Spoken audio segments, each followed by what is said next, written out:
সাজের খোলার চিতই পিঠা আমার এত পছন্দ। আর সাজের খোলার চিতই পিঠার মধ্যে যদি একটু কোয়েল পাখির ডিম দেওয়া হয় তাহলে তো খেতে অসাধারণ লাগে।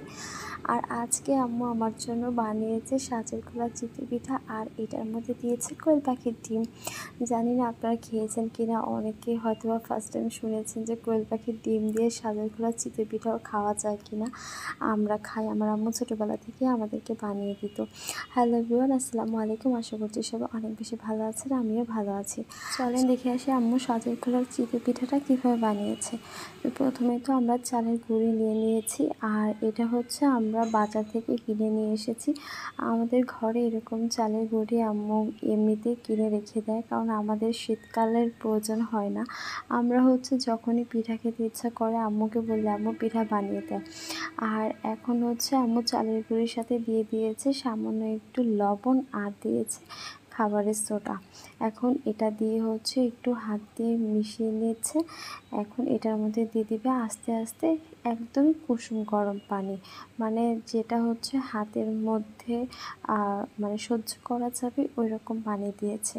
এটা দিয়ে হচ্ছে কিছুক্ষণ আম্মু হাত দিয়ে ভালো মতো মিক্স করে নিবে। আর এটা কিন্তু একবারে দিলে হবে না, এটা মাথায় রাখতে হবে। এটা হচ্ছে অল্প অল্প করে দিতে হবে এবং অনেকক্ষণ ধরে হচ্ছে হাত দিয়ে এভাবে ফেটে নিতে হবে, মানে মিক্স করতে হবে। আমি তো আপনাদেরকে অল্প কিছুক্ষণ দেখিয়েছি, বাট এটা আমার আম্মু মিনিমাম হচ্ছে 30 মিনিট হাত দিয়ে এভাবে ফেটেছে। তারপর হচ্ছে এটাকে আম্মু রেস্টেও রেখে দিয়েছে। আর হ্যাঁ, যেটা বলছিলাম যে আমরা ভাবি যে পিঠা খাবো শুধুমাত্র শীতকালে, তাই না? কিন্তু আমাদের ঘরে এই নিয়মটা মোটেও নাই। আম্মু হচ্ছে সবসময় চালের গুঁড়ি এরকম করে স্টক করে রেখে দেয়, কারণ আমাদের 12 মাসই হচ্ছে পিঠা খেতে ইচ্ছে করে। এই সাজের খোলার চিতই পিঠাটা তো সবসময় আমাদের খাওয়া হয়। আর হচ্ছে ডিম পিঠা, ডিম পিঠা তো মানে কি বলবো, আমি প্রতি সপ্তাহে হচ্ছে একদিন না একদিন আম্মুকে বলি যে আম্মু আমাকে ডিম পিঠা বানিয়ে দিবে। আমাদের এত বেশি পছন্দ এই ডিম পিঠা। ওইটার রেসিপিও একদিন আপলোড দিব আপনাদেরকে। আজকে হচ্ছে দেখাচ্ছি চিতই পিঠা, মানে সাজের খোলার চিতই পিঠা কোয়েল পাখির ডিম দিয়ে।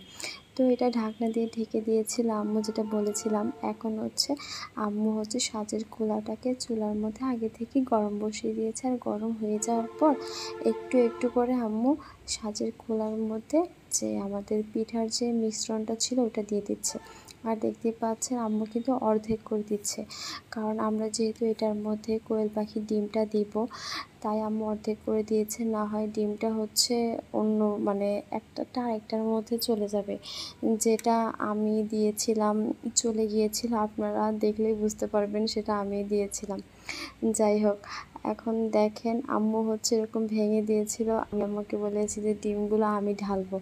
আমি ঢেলেছি, যার কারণে এক একটা এক এক দিকে পড়েছে, দেখতে একটু অন্যরকম লাগছে।